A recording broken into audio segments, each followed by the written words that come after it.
নমস্কার বন্ধুরা, good evening.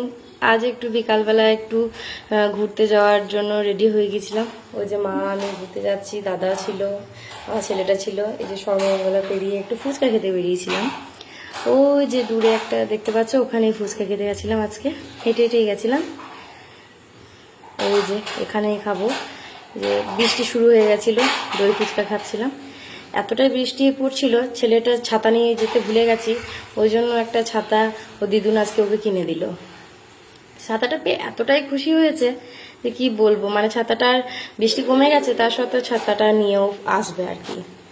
ওই যে যাচ্ছে, ছাতাটা নিয়ে প্রচণ্ড বদমাশি করছিল। ওই জন্য ছাতাটা আমি ওর কাছ থেকে নিয়ে ওকে, মানে ও দিদুন আবার ছাতাটা বলছে আমাকে দাও নি, আবার ওকে ছাতাটা ওকে দিতে হলো। এসে এই যে আলুর পরোটা একটু হবে বৃষ্টির ওয়েদারে, ওই জন্য এই যে মশলা দেওয়া হলো, নুন দেওয়া হলো। এই যে আমার মা মাখছে আর আমি ভিডিওটা করছি। এরপর আটা মাখানো হবে। আটা দিয়ে দিল, নুন দিয়ে দিলাম, তেল দিয়ে দিলাম, নিয়ে একটু বেশি করে ময়ান দিই যাতে একটু মুচমুচে হয়। ওই জন্য এই যে লিচি কেটে নেওয়া হলো।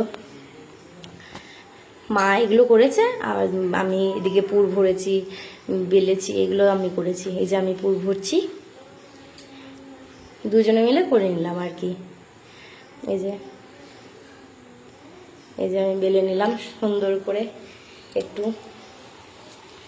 প্রথমটা খুব একটা সুন্দর হয়নি, তারপর এগুলো একটু হয়েছে মনে হচ্ছে।